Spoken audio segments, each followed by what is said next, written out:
Assalamualaikum warahmatullahi wabarakatuh. Alhamdulillahilladzi 'allama bil qalam 'allamal insana ma lam ya'lam. Shalatu wassalamu ala asyrafil anbiya'i wal mursalin sayyidina Muhammadin wa ala alihi wa ashabihi ajma'in, amma ba'du. Salam sukses untuk kita semua, santriwan dan santriwati yang berbahagia. Puja dan puji syukur kita panjatkan kehadirat Allah Subhanahu wa taala karena masih diberikan kesehatan, kesempatan sehingga bisa kembali belajar bersama.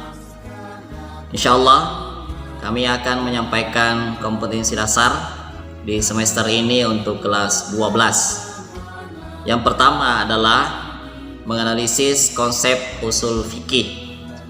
Yang kedua, menganalisis sumber hukum Islam yang muttafaq, artinya yang disepakati, dan sumber hukum Islam mukhtalaf yang tidak disepakati. Kompetensi yang ketiga, mengevaluasi konsep ijtihad dan bermazhab dalam pelaksanaan hukum Islam. Yang keempat, menganalisis konsep tentang al-hakim, al-hukmu, al-mahkum fi, dan al-mahkum alaih. Dan yang kelima atau yang terakhir adalah menganalisis al-qawaidul khamsah. Santriwan dan santriwati yang berbahagia, baik untuk lebih jelasnya, marilah kita menyimak materi berikut ini.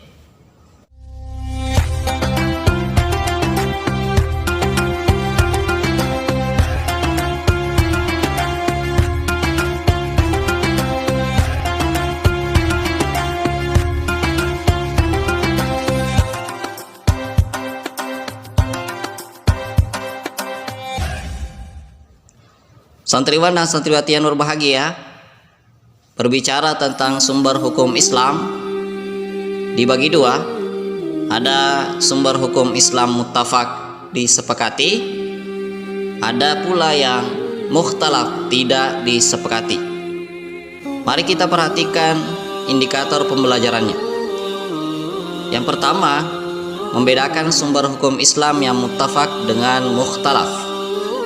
Yang kedua, mengorganisir sumber hukum Islam yang muttafaq dan mukhtalaf.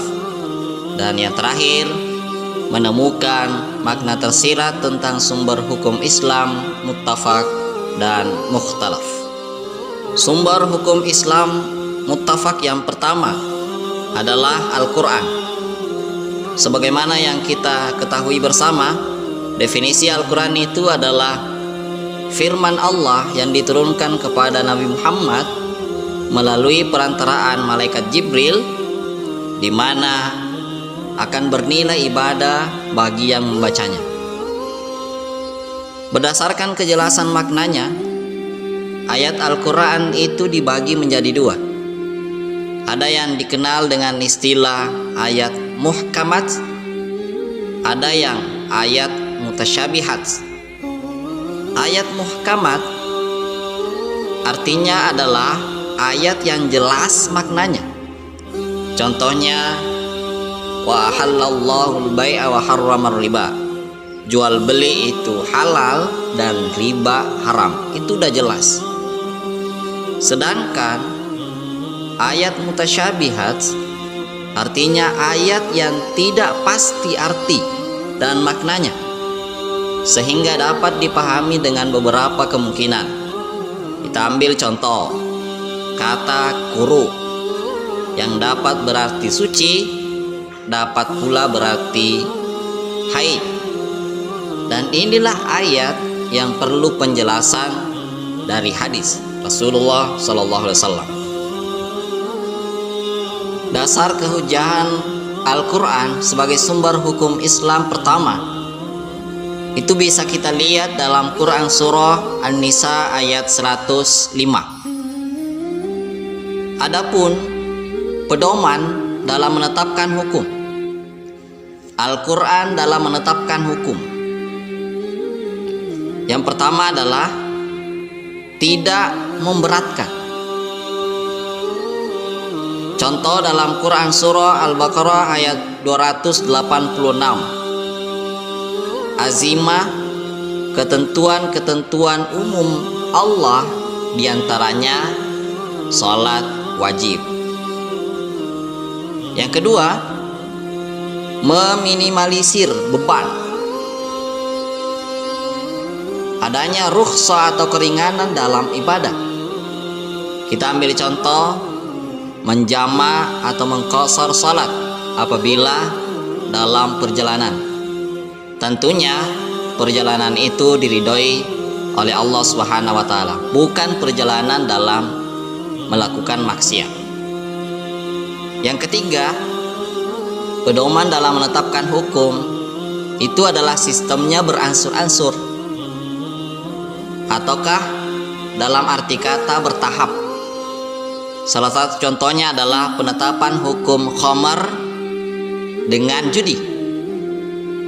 Yang pertama, Quran Surah Al-Baqarah 219 menyatakan bahwa khamar dan judi keduanya adalah dosa besar. Quran Surah An-Nisa ayat 43, larangan salat dalam keadaan mabuk.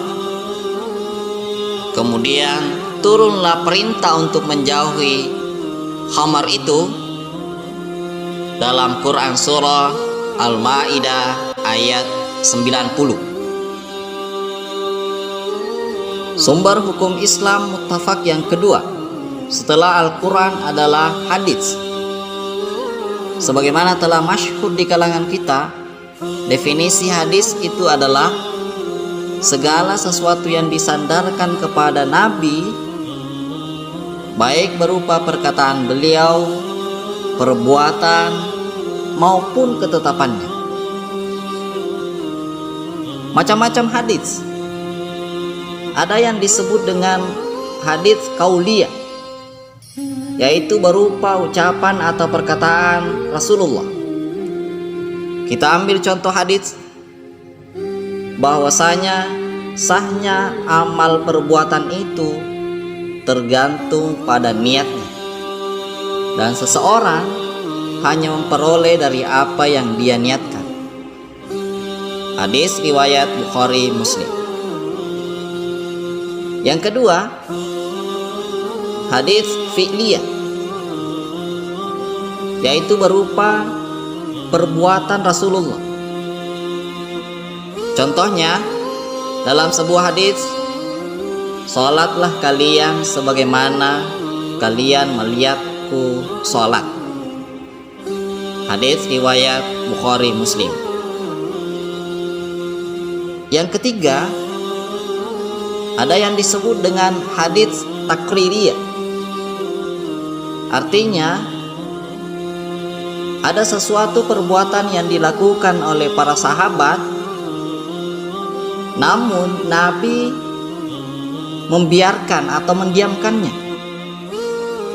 tanpa adanya penegasan apakah beliau membenarkan ataukah mempermasalahkannya. Kita lihat contohnya. Dalam sebuah hadis, janganlah seorang pun sholat asar kecuali nanti di Bani Quraidah. Namun ada sahabat Nabi yang sudah sholat sebelum sampai di Quraidah, ada yang sholat pada saat sudah sampai di Bani Quraidah sesuai dengan apa yang disampaikan oleh Rasulullah. Namun beliau mendiamkan hal itu. Itulah yang disebut dengan hadis takririyah. Dasar kehujahan al-hadits dan kedudukannya sebagai sumber hukum Islam muttafaq atau disepakati. Dalam Al-Quran disebutkan, ya ayyuhalladzina amanu aminu billahi wa rasulih wal kitabil ladzi nazzala ala rasulih. Wahai orang-orang yang beriman, tetaplah beriman kepada Allah dan Rasulnya dan kitab yang Allah turunkan kepada Rasulnya.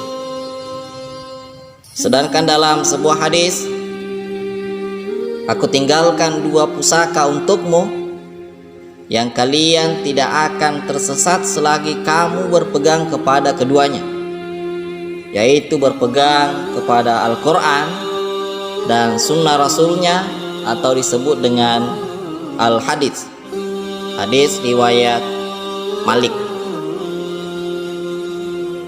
Untuk tujuan hadis itu sendiri, yang pertama adalah bayan taklid, menetapkan dan menguatkan Al-Quran. Contoh, apabila kalian melihat bulan, maka berpuasalah. Apabila melihat bulan, berbukalah. Hadis riwayat Muslim. Hal ini sebagai penguat pada Quran surah Al-Baqarah ayat 185. Yang kedua, hadis sebagai bayan tafsir, menjelaskan atau memberi keterangan ataupun penafsiran Al-Quran. Kita ambil contoh, Lailatul Qadri berada pada malam ganjil 10 akhir bulan Ramadan. Hadis riwayat Bukhari. Hal ini sebagai penjelas dari Quran surah Al-Qadr. Kemudian yang ketiga, hadis sebagai bayan tasyri, menetapkan hukum yang tidak dijelaskan oleh Al-Quran. Kita ambil contoh, Rasulullah telah mewajibkan zakat fitrah kepada manusia muslim pada bulan Ramadan 1 sok kurma atau gandum untuk setiap orang, baik laki-laki maupun perempuan. Sumber hukum Islam muttafaq yang ketiga adalah ijma'.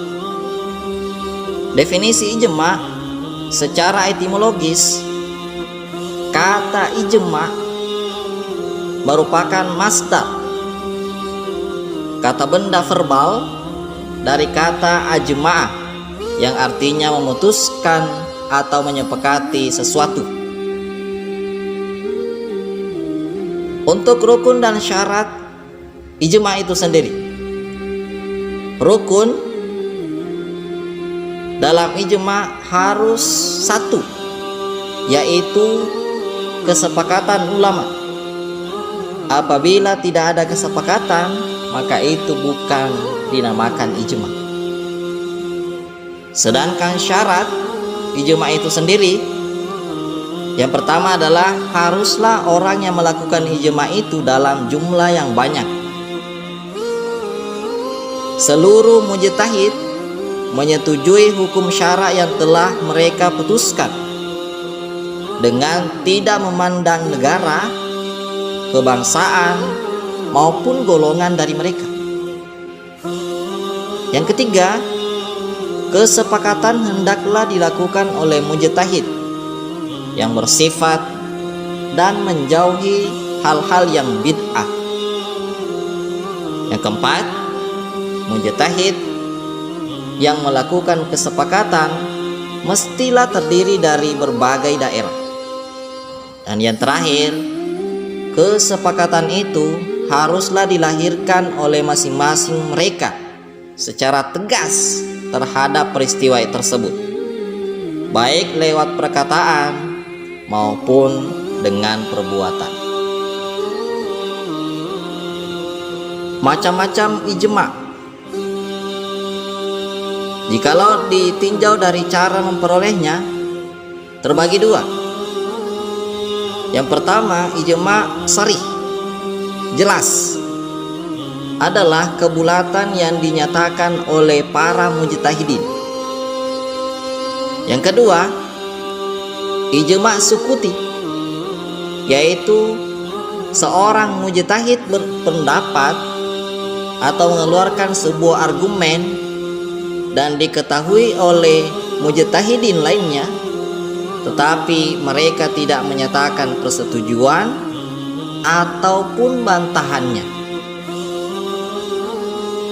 Adapun macam ijma' jika ditinjau dari dalalah atau penunjuknya, yang pertama ada yang disebut dengan ijma' qat'i, adalah dalalah terhadap hukumnya, artinya hukum yang ditunjuk sudah dapat dipastikan kebenarannya. Yang kedua, ada yang disebut dengan ijma' dhanni. Dalalah terhadap hukumnya artinya adalah hukum yang dihasilkan dari kebenarannya bersifat relatif atau masih bersifat sebuah dugaan, masih bisa berubah. Itulah yang disebut dengan ijma' dhanni. Sumber hukum Islam muttafaq yang keempat yaitu qiyas, menghubungkan sesuatu persoalan yang tidak ada ketentuan hukumnya di dalam nas atau dalil dengan sesuatu persoalan yang telah disebutkan oleh nas, karena di antara keduanya terdapat pertautan atau persamaan ilat hukum. Adapun rukun qiyas, yang pertama adalah al-aslu, adanya pokok persoalan yang telah disebutkan hukumnya di dalam nas. Al-far'u, adanya cabang yang tidak ada nas menjelaskan hukumnya. Al-hukmu, adanya ketetapan hukum yang ada pada pokok dan ia akan diberlakukan sama pada cabang. Yang keempat, al-illah, adanya kesamaan sifat, yaitu sifat atau keadaan yang dijumpai pada cabang dan juga ada pada pokok. Sedangkan macam-macam qiyas aula, yaitu contohnya memukul sama dengan mengatakan kepada orang tua, sebagaimana yang disebutkan di dalam Al-Quran, karena sama-sama dampaknya adalah menyakiti orang tua. Qiyas musawi, contohnya membakar sama dengan memakan harta anak yatim, karena harta tersebut akan habis atau rusak. Qiyas dilala, contohnya harta anak kecil itu disamakan dengan harta orang yang sudah balik dalam hal wajib membayar zakat dengan ilat yang sama, karena harta tersebut sama-sama berkembang dan bertambah. Yang keempat, qiyas syabah. Qiyas syabah, contohnya melukai hamba sahaya sama dengan melukai orang merdeka, karena keduanya itu digolongkan sebagai manusia. Dan yang terakhir, qiyas adwan atau adna, contohnya mengkiaskan perhiasan perak bagi laki-laki dengan perhiasan emas tentang haram hukumnya dengan ilat berbangga-bangga atas perak atau perhiasannya tersebut. Santriwan dan santriwati yang berbahagia, itulah tadi penjelasan singkat tentang sumber hukum Islam muttafaq atau yang disepakati. Yang pertama adalah Al-Quran, yang kedua Al-Hadits, yang ketiga ijma', dan yang keempat adalah qiyas. Mudah-mudahan Allah Subhanahu wa taala memberikan kita pemahaman dan menilainya sebagai amal ibadah baik di dunia maupun di akhirat kelak. Kita akhiri pertemuan kita dengan mengucapkan wallahu a'lam bishawab. Sekian dan terima kasih. Assalamualaikum warahmatullahi wabarakatuh.